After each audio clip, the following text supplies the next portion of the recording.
Halo para penonton semua, kembali lagi bersama saya Novia Carlawulan dalam acara Talk Show dengan tema utama hari ini, yakni membahas mengenai lembaga keuangan. Mungkin para audiens semua sudah sering mendengar mengenai lembaga-lembaga keuangan yang ada di Indonesia, baik di sekolah maupun melalui media-media seperti internet ataupun televisi.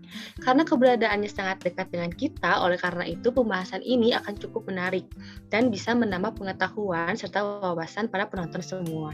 Selain itu juga kita memiliki narasumber yang sangat ahli dalam bidang lembaga keuangan, baik secara teoritik maupun secara praktik. Silakan perkenalan dulu, Kak. Halo semuanya, perkenalkan aku Luz Ramdiarti yang akan menjadi narasumber pada talkshow kali ini. Terima kasih.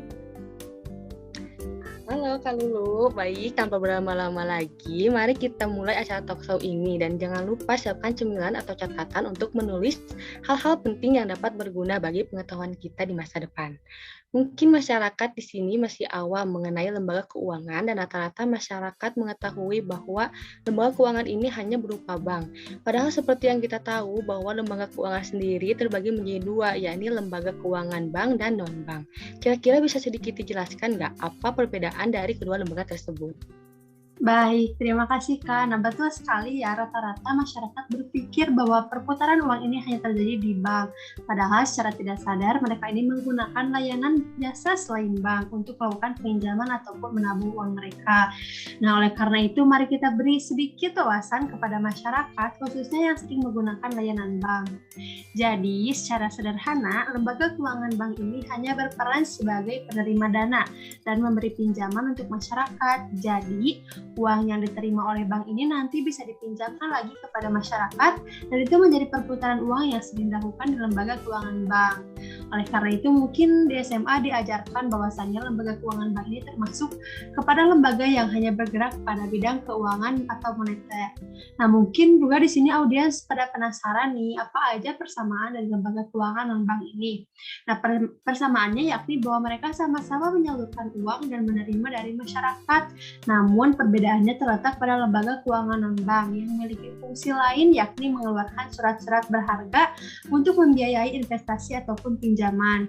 Berbeda karena dengan sebelumnya dengan lembaga keuangan bank sebelumnya yang bergerak pada sektor real atau non-moneter karena mereka tidak menghimpun dana secara langsung melainkan melalui perantara lain seperti perantara-perantara lainnya. Nah, mungkin itu saja perbedaan dari lembaga keuangan bank dan non-bank secara sederhananya. Mungkin dengan beragam penjelasan tersebut, audiens pasti langsung paham gitu ya mengenai perbedaan lembaga keuangan bank dan non-bank karena cukup sederhana dan mungkin juga kita baru menyadari bahwa lembaga yang kita gunakan selama ini merupakan lembaga yang berbeda. Begitu. Nah, betul sekali bahwasannya lembaga keuangan bank atau non-bank ini tidak terlalu berbeda ya. Namun mereka memiliki fungsi yang tidak sama. Lalu ini ada penonton yang menanyakan bahwa dari mana sebenarnya bank mendapatkan uang. Mungkin bisa dijelaskan secara singkat? Ya, betul. Seperti yang kita tahu dan dijelaskan tadi secara eksplisit bahwa bank ini menerima uang atau tabungan dari masyarakat atau yang sering kita sebut dengan deposan. Nah, uang dari deposan ini nantinya akan mengalami perputaran untuk pihak debitur atau orang-orang yang membutuhkan dana. Jadi, pihak ini hanya sebagai perantara perputaran uang tersebut. Lalu, apakah bank menerima uang atau keuntungan? Nah, tentu saja bank sendiri akan mendapatkan imbalan berupa bunga yang telah ditetapkan di bank. Oh, jadi ternyata bank ini hanya menjadi perantara bagi orang-orang yang memiliki kelebihan dana atau mengalami kekurangan dana. Lalu bagaimana dengan lembaga keuangan non-bank yang pusat perputaran uangnya tidak berporos pada hal itu? Apakah memiliki keuntungan juga? Tentu saja, nah lembaga keuangan non-bank juga memiliki keuntungan dan bisa dikatakan lebih banyak. Hal ini karena masyarakat justru lebih suka menggunakan jasa lembaga keuangan non-bank, sebab syarat yang diberikan untuk mendapatkan layanan jasa tersebut lebih mudah dibandingkan bank. Oleh karena itu, mereka lebih menyukai layanan jasa jenis ini. Ditambah, jika kita menggunakan jasa bank, kita harus datangkan ke tempatnya langsung. Sedangkan untuk lembaga keuangan non-bank ini, akan ada personal-personal yang mendatangi masyarakat secara langsung. berlangsung. Selain itu, lembaga keuangan non-bank juga lebih mendapatkan kepercayaan yang tinggi di masyarakat sebab masyarakat berpendapat bahwa bank terlalu rumit dan jarang ditemukan di pelosok-pelosok. Sedangkan lembaga keuangan non-bank ini cabangnya tersebar di seluruh Nusantara sehingga lebih banyak konsumen bank dan tentu saja akan memberikan keuntungan yang lebih banyak pula. Gitu, Kak. Oh, kalau seperti itu, apakah klasifikasi lembaga keuangan non-bank lebih banyak jenisnya dibanding klasifikasi lembaga keuangan bank? Boleh dijelaskan secara singkat mungkin? Ya, tentu saja jika dilihat dari jenisnya, lembaga keuangan bank itu hanya ada 3 jenis, yaitu bank sentral yang sering kita temui seperti Bank Indonesia dan Bank Perkreditan Rakyat yang mana memiliki fungsi yang hampir mirip dengan bank sentral, namun mereka lebih mengutamakan kepentingan rakyat dalam perekonomian. Nah, mungkin masyarakat tidak akan asing dengan bank desa, atau bank pasar, atau lembaga perkreditan. Nah, itu merupakan beberapa contoh dari bank perkreditan rakyat. Berbeda dengan lembaga keuangan non-bank, di mana mereka memiliki jenis yang cukup banyak. Contohnya seperti yang sering kita lihat di TV, yaitu pasar uang atau pasar modal yang menjual dan membeli surat-surat berharga untuk melakukan investasi. Selain itu juga yang disebut dengan pegadaian yang hampir tersebar di seluruh Indonesia. Karena melihat fungsinya ini sangat dibutuhkan oleh masyarakat. Lalu belakangan ini juga ada yang disebut dengan financial technology atau fintech, serta perusahaan asuransi yang cukup diminati oleh masyarakat belakangan ini. Lalu menurut Kalu sendiri, kira-kira jenis apa yang memberikan manfaat lebih besar untuk digunakan? Sebenarnya tergantung dari kebutuhan kita gitu ya. Jika kita membutuhkan pinjaman uang, tentu saja lembaga keuangan bank akan lebih memberikan banyak manfaat dengan jaminan bahwa informasi kita akan dirahasiakan sebagai peminjam dana. Sedangkan jika kita membutuhkan investor, tentu saja kita harus menggunakan lembaga keuangan non-bank karena dapat memberikan alternatif untuk mencari tenaga ahli yang mampu memberikan wawasan dan arahan dalam kegiatan finansial, sehingga nantinya rencana yang akan kita lakukan dapat berjalan dengan baik. Jadi dari segi manfaat, keduanya memiliki manfaat yang sangat besar, tergantung dari kebutuhan yang ingin kita capai. Baik, mungkin seperti itu kurang lebih mengenai teoretik dari lembaga keuangan bank dan non-bank. Sekali lagi, karena ini merupakan siaran langsung, maka para audiens bisa menanyakan secara langsung pada kolom komentar. Lalu saya sendiri penasaran karena kalau memiliki pengalaman bekerja di lembaga keuangan, kira-kira apa saja yang menjadi poin lebih untuk memberikan pinjaman kepada masyarakat?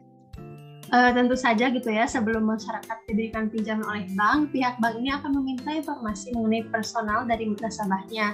Biasanya nasabah yang memiliki catatan bersih atau tidak pernah menunggak dari pinjaman sebelumnya akan lebih mudah diberikan pinjaman oleh bank. Sedangkan jika mereka memiliki pinjaman yang mungkin lupa atau belum terbayar dan sudah lewat jatuh tempo, maka kami akan memberitahukan terlebih dahulu untuk melunasi hal tersebut, lalu kembali lagi ke pihak bank untuk mendapatkan pinjamannya kembali. Oleh karena itu diperlukan kesabaran baik dari pihak bank maupun pihak nasabah ketika membutuhkan pinjaman, terutama dalam jumlah yang cukup besar karena pihak bank sendiri kan membutuhkan jaminan. Nah, jaminan tersebut bisa berupa rumah, kendaraan, atau surat tanah. Begitu kan, Novia? Oke, lalu apakah Kalu sendiri sering menemukan kasus di mana nasabah tidak dapat mengambil pinjaman karena mereka memiliki pinjaman di tempat lain? Kira-kira bagaimana tuh tipsnya? Tentu saja begitu ya, hal tersebut sering terjadi. Kasusnya itu biasanya mereka memiliki pinjaman-pinjaman seperti kepada lembaga kecil yang masih dalam naungan pemerintah. Nah, tentu saja kita mampu mendapatkan informasi darinya. Tips penting untuk meminjam uang adalah kita harus mengetahui terlebih dahulu apakah kita memiliki pinjaman di tempat lain atau tidak. Jika memang tidak, ingat atau lupa, nanti pihak bank akan membantu mencari informasi tersebut dan pihak nasabah cukup melunasinya terlebih dahulu. Nantinya pihak bank akan memproses lalu memberikan pinjaman sesuai yang diinginkan. Begitu. Baik, tidak terasa ya udah masuk ke pertanyaan terakhir nih. Bagaimana jika seseorang tidak melunasi pinjamannya dan tidak dapat dijangkau informasinya oleh pihak bank? Pertama, pihak bank ini akan menghubungkan keluarga dari peminjam untuk memberikan konfirmasi mengenai keberadaan peminjam tersebut. Namun, jika peminjam tidak memiliki keluarga, maka pihak bank akan menahan terlebih dahulu dan memberikan pemberitahuan kepada layanan pinjaman uang yang lain. Untuk aware aja begitu ya kepada pihak yang bersangkutan agar kerugian yang ditimbulkannya tidak terlalu besar. Begitu.